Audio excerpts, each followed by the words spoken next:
What are some things you've done or planning to do that will create a more livable city that people that are aging or have various abilities can have access to within our city?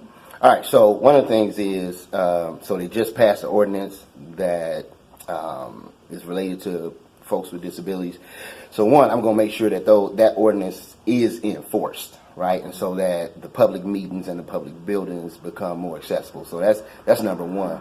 Number two, this was kind of like a thing that I had started doing way before this election, and that was I engaged Zuli Alvarado and folks from the disabled community in conversations right now. That's kind of where they are right now, to figure out from the experts, so to speak, what will it take to make Gary a more inclusive city. Now, most of the times I just work with young people, but as I've kind of gone through this, I've found out that the things that we're looking at young people that adults with disabilities kind of are challenged by as well. So, for example, one of those things is I found out people with disabilities actually don't have a lot of friends.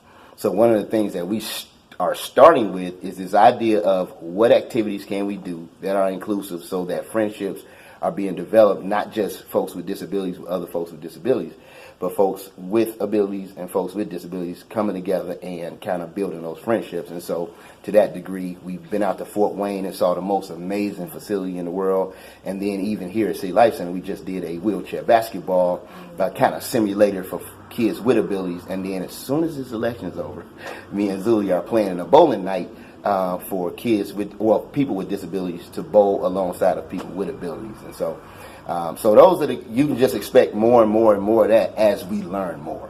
One of the things that I have prided myself in working with youth is educating them about different disabilities. Exactly.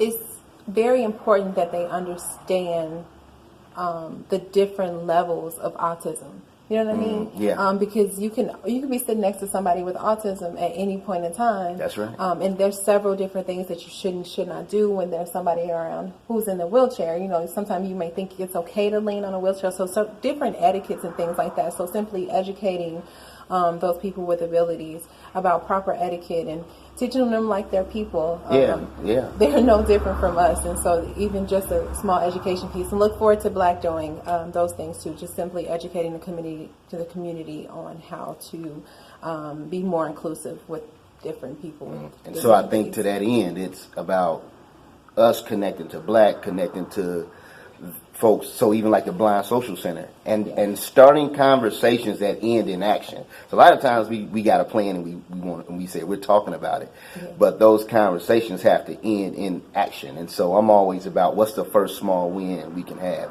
So, but also to answer your question about seniors, I kind of even found out with senior citizens, it's really, really simple. They just want to go somewhere.